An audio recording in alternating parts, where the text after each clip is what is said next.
Sorry. All right, no Didn't problem. mean to do that.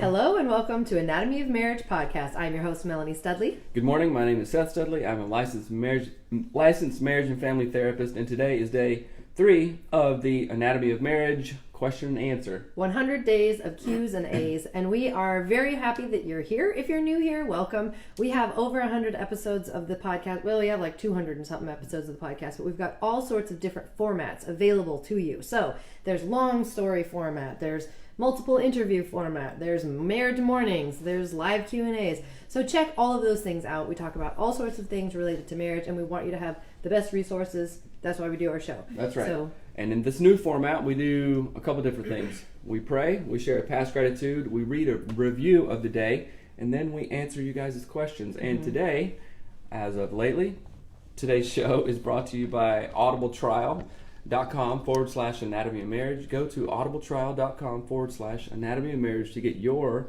free book on us. Do it. We live there. It's awesome. I'm going to drive to work today. Guess what? I'm listening to books. I'm messing with the It camera. makes you better. Trust me. Yeah, so go to audibletrial.com/anatomy of marriage and get your free audiobook on us. All right, so why don't you pray? Because you said you wanted to last time. Okay. Dear God, thank you so much for all of our blessings. Help us take this day and bring the best to it, bring the best selves for our partners, the best parenting for our children, and the best friendships for others. God, thank you so much for all that we've been given, and amen. Amen. We encourage you to do these things with us every day, so do them with your partner, pray with your partner, share gratitude with your partner, and then work on talk about the things we talked about, I guess, you know? That's right. I'm so used to marriage mornings, I'm like Yeah, I know. thrown. I know. Okay, what are you thankful for that this guy did yesterday? Just how, you're not feeling well, but you still work You're really thankful hard. I'm not feeling well? But you still work really hard. So I'm thankful that... You got me. That's drama. But I'm thankful right. that you continue to still just work super hard even though you're not feeling well. So There's thank a lot to do. And I'm thankful that you are doing your productivity book. I can tell that you're being intentional about a lot of stuff. So thanks. Okay, on to the review of the day. Okay, 5 stars. Marriage Saver 5.0. Hello.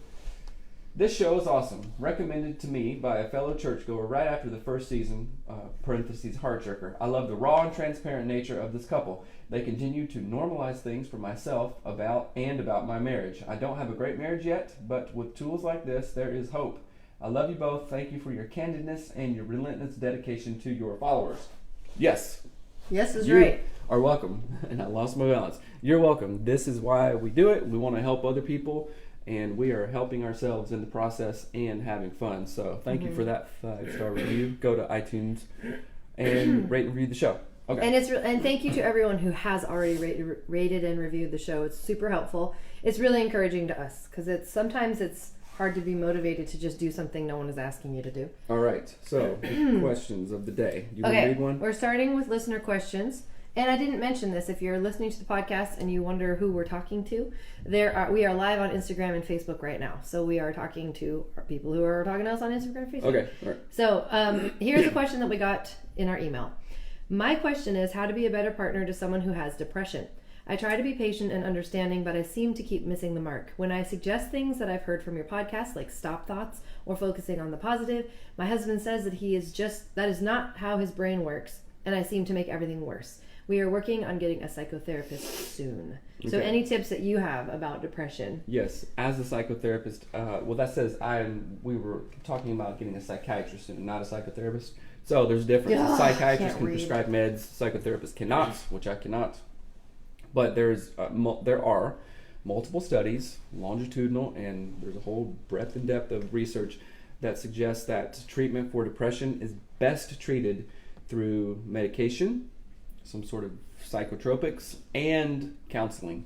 So the combination of those two, people have the highest efficacy rates. So I would suggest that. I'm really glad that you're doing that. And for a spouse who has a spouse who is suffering with depression, it's very important just to understand that this is a biological thing. Sometimes depression has been described as we have a dam and sometimes the water level is here and well, it's supposed to be here, it's supposed to be equal, and here's the dam, here's the chemicals that kind of regulate our brains and make us feel normal or baseline. And when we have depression, we have a biological drop in those happy chemicals, and it's like the water level of the dam is low. And through medication and counseling, it makes that watermark higher. So just understand that it is a physical thing. Try not to take it super personal or internalize it, and just support your partner as best you can. Things like, well, just feel better, or it's going to get better. Those types of statements really don't help because they're not very empathetic or understanding. So if you're saying things like that, then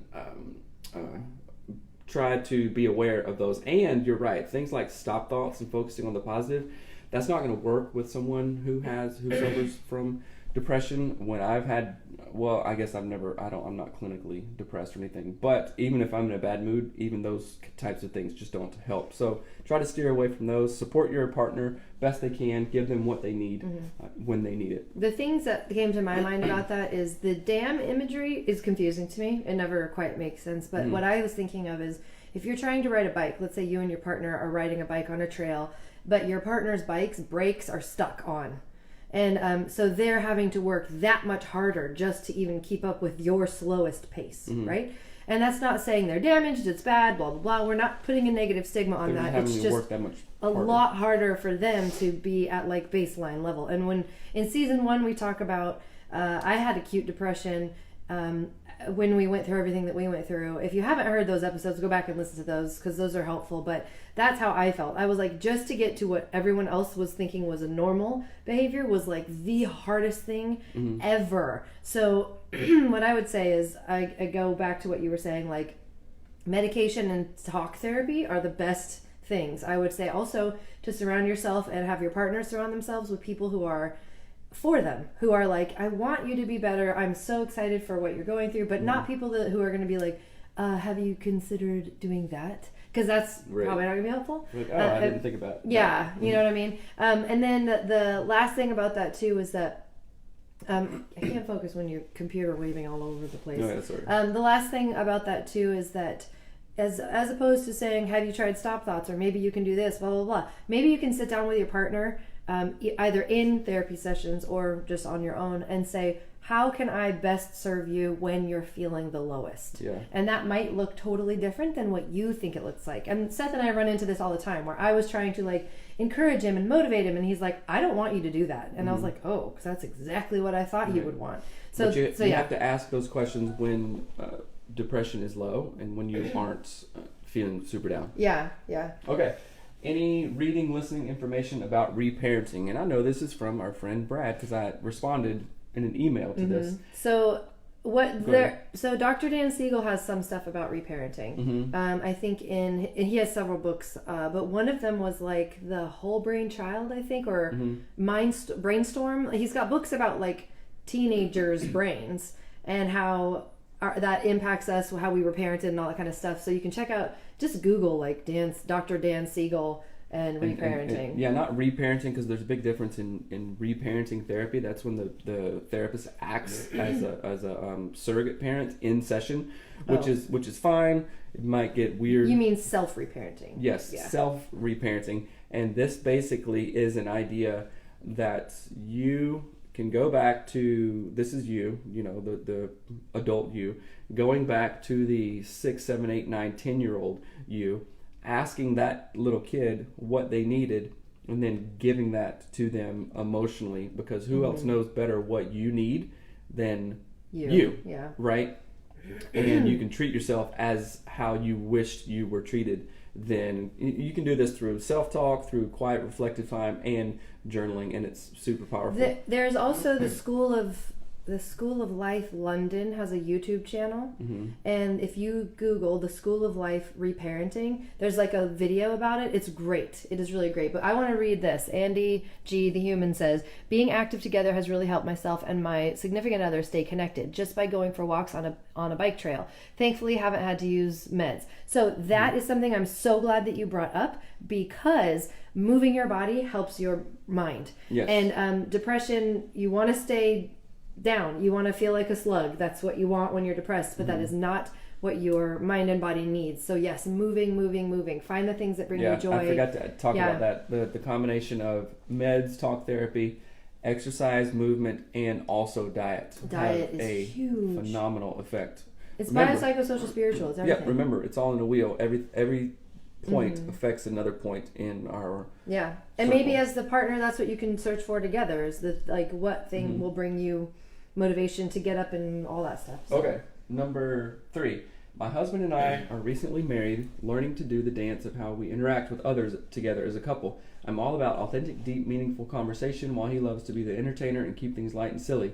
It's a great balance when it's just the two of us, but when others are around, we are still learning to honor these differences. Do you have any advice on how we can do this well without feeling like we want to control each other's behavior? That's a good one. That is a good one. Let's think about that for a minute. It's very kindly worded also. Okay, so I'm just thinking back through times where you and I have been in social situations and you were this way and I was this way and maybe I got offended by something or you got offended by something. Let's see. Maybe that's when like we both internalized like a lot of what the other was doing and we got mad, which like we're trying to be a fruit smoothie and not a fruit salad. Yes. So fruit smoothie versus fruit salad, that's Dr. Dan Siegel's language around differentiation. And we have that in multiple episodes, but I think he talks about it in the identity episode, which I think is episode 9 in season 1. I would Google search Dan Siegel on our website, anatomyofmarriage.com, and you can find those episodes if you haven't heard them yet. But one of the things that I remember specifically was my behavior would offend you, like that I would behave differently than Seth bothered him, but what Seth didn't do would offend me. So his behavior didn't necessarily offend me, but what he did, my expectation that I thought he would do would offend me, which is stupid. But that being said, Dr. Dan Siegel talks about the concept of being a fruit salad and not a fruit smoothie, meaning I don't need to take, my sort of mango-ness and his pineapple-ness and mash it into one smoothie. We can have a salad where he can be pineapple-y and I can be mango-y, and it's not offensive to the other that you're not just like me, right?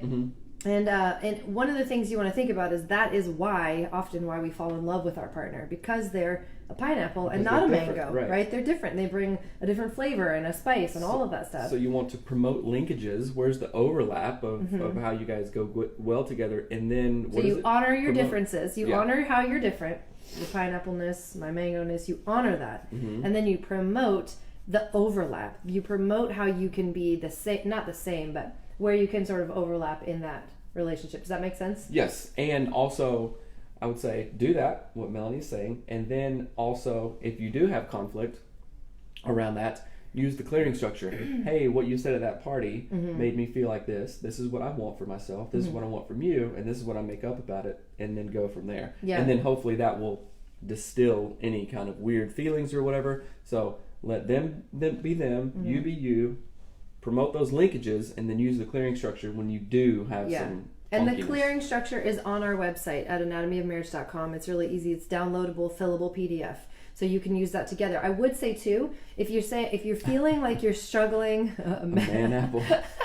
That's really funny. That's funny. But if you feel like you're struggling you want to control your partner's behaviors, I would suggest maybe like lovingly figure out the pattern that's going on that makes you feel like you want to control their behavior and kind of meditate on it. Think about why is it that I want to control that? What makes me uncomfortable about that? And just do your own personal work about why you feel the desire to control your partner. That doesn't mean you have to tell your partner. Just do your personal work there. Do your own work. Okay. I'm going to read this one. I'm super struggling with the idea your spouse comes first when society pushes the kids coming first. What's your thoughts in this? Can they both be equal priority? We have a kiddo with special needs. Okay, so here's what I'd say to you. I thought this too. Your spouse comes first. Blah, blah, blah. You come first. Now that sounds totally antithetical to what we've been taught in a lot of, a lot of like church culture and stuff. No, you come first. It's the exact example as whenever you fly on an airplane, whose mask do they tell you to put on first? Yours. Because if you're struggling, if you all want to take care of my kids and whoever, No, then you can take care of your kid. They can be breathing, but you pass out. What good are you to them? You're not, right?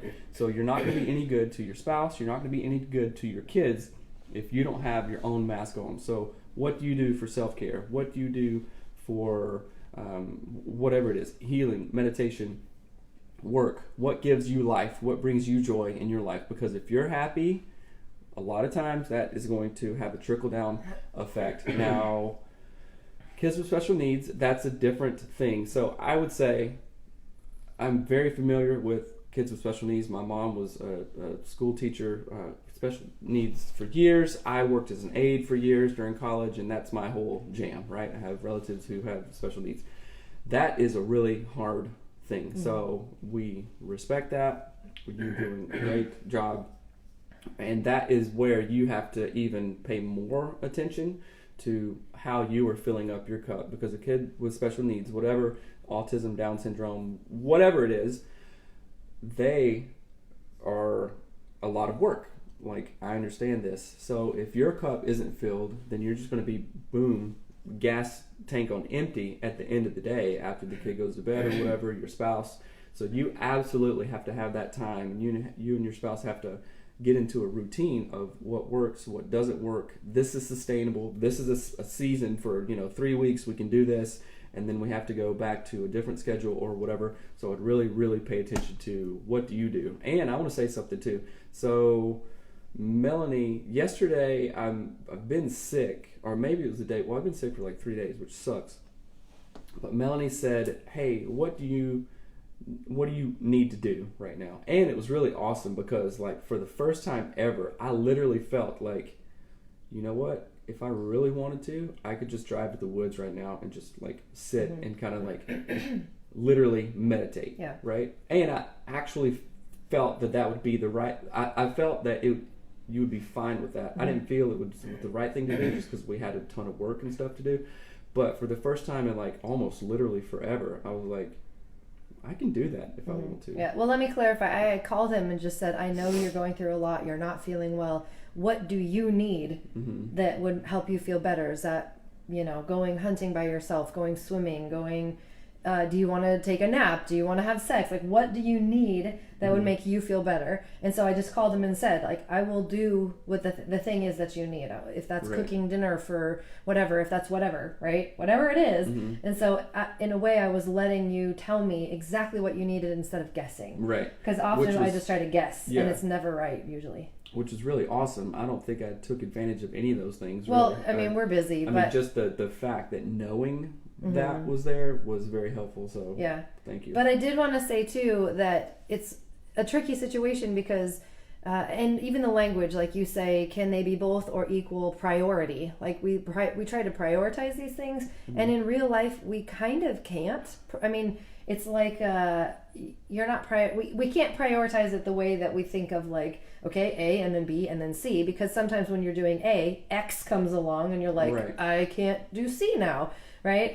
So I would try to figure out what's the healthiest way that you can find balance in all of these things. So if having a special needs child means that sometimes they come into your room when you're like trying to take a nap, that's a thing that happens, and that you can't just be like prioritizing a nap right now. No, right? You got to find the balance. So how can we sort of drop in the healthiest things possible in it, like slip them in where they fit in throughout the day all the time? Because I think often we compartmentalize, like, okay, healthy living is going to the gym. What if it's just parking farther away and walking to the grocery store through the whole parking lot? That seems like a silly example, but that puts health in little increments throughout your whole day. So that could be anything from reading together with your spouse. Like, and this is a conversation that you have with your spouse. Like, how can we bring these things together in a way that's like little raindrops throughout the day instead of fire hosing, like working out at the gym for 2 hours, like that kind of stuff isn't possible for lots of people. So I wish there was more awareness just socially around that idea that you can kind of sprinkle in health in lots of different ways: reading, exercise, You diet. could set a 5-minute health alarm. Breathe for 5 minutes or whatever. Yeah, or 4 meditate minutes. or do push-ups. I mean, there's many times where if I'm tired, I do push-ups instead of like eat candy, and you will feel better. Like it's all there. So I don't know if that answered your question, but I think that it is really important to try to look for small ways to create the health that we want in our relationships with our children and our spouses. And I think it can be done. So Okay, all right, we're up to 20 minutes. So thank you guys. Hope you're loving the new format. This is day 3. We like it a lot. Keep those questions coming in. Please remember, if you want to, which I suggest you do, go to audibletrial.com/anatomy of marriage to get your free book. Audiobook. It's an audiobook. It's not just a book. Free audiobook. Yes, free thing you can listen to and grow from. So, anything else? And please rate and review the podcast on iTunes and share it with your friends. This is a great way to grow our community and grow conversation around these topics. So please share the podcast and rate it and review it. And thank you so much for being with us this morning. Good. Have an amazing day. Bye, guys. Thank you. Bye.